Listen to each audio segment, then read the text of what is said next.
आधार को voter card से जोड़ने वाला चुनाव सुधार बिल लोकसभा के बाद राज्यसभा में भी पास हो गया है। विपक्ष ने बिल पर तीखा ऐतराज जताया। कई विपक्षी दलों ने वॉकआउट कर दिया, लेकिन सरकार बिल पास कराने पर अड़ी रही। विपक्ष के विरोध के बावजूद सरकार ने राज्यसभा में चुनाव सुधार बिल पेश और पास करा लिया। हालांकि विपक्ष मांग करता रहा कि बिल को सदन की सेलेक्ट कमेटी में फिर से विचार के लिए भेजा जाए, मगर सरकार तैयार नहीं हुई। नाराज विपक्ष ने चर्चा के दौरान सदन से वॉकआउट किया।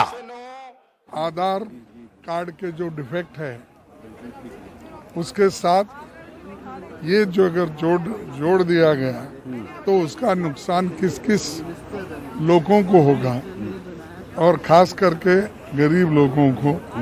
पहले ही उनके आधार कार्ड नहीं रहते, गुमाते हैं, तो ये इसका मिसयूज भी हो सकता है इलेक्शन में। आधार कार्ड को लिंक करना कोई कंपलसरी नहीं है, वॉलंटरी है, और इससे इलेक्शन का जो प्रोसेस है इसमें आधार का कार्ड अगर नहीं भी दे सकते हैं तो भी आपको डिलीशन करने का कोई संभावना नहीं है। जिसके पास नहीं है वो भी वोटिंग कर सकता है इस कानून लागू होने के बाद भी। आप इस देश का नागरिक हैं, 18 साल पार हो गए हैं तो आप वोटर हैं। चर्चा के दौरान बीजेपी के सांसद सुशील मोदी ने विपक्षी सांसदों पर इस मसले पर दोहरी नीति अपनाने का आरोप लगाया। कहा कि जब संसदीय समिति ने 2 बार वोटर आई कार्ड को आधार से जोड़ने की अनुशंसा की, तब किसी ने ऐतराज क्यों नहीं जताया था। अगर आधार के साथ लिंक कर दिया गया तो लाखों वैसे नाम जो बोगस हैं, जो फेक हैं, जिन लोगों ने गलत तरीके से अपने नाम को दर्ज करा लिया था, वो सारे के सारे नाम और विलोपित कर दिए जाएंगे। ये डर है, और इसे अपने vote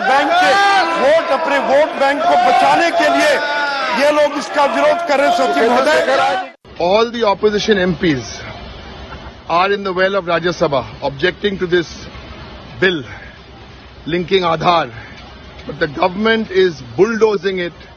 They are not maintaining any rules in Parliament.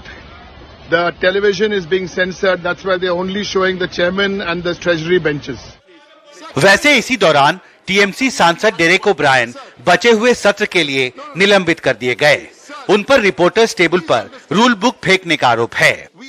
Sri Derek O'Brien therefore stands suspended from the remaining part of the current session.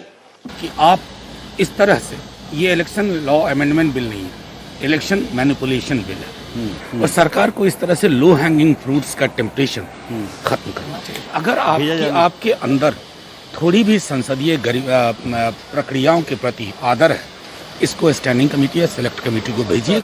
आखिरकार विपक्षी सांसदों के हंगामे, विरोध और वॉकआउट के बीच the election laws amendment bill Rajya Sabha में पारित हो गया। अब सरकार को यह सुनिश्चित करना होगा कि इसे लागू करने के दौरान देश में कोई भी योग्य मतदाता मतदान के अपने अधिकार से वंचित न रह जाए। संसद भवन से हिमांशु शेखर, एनडीटीवी इंडिया।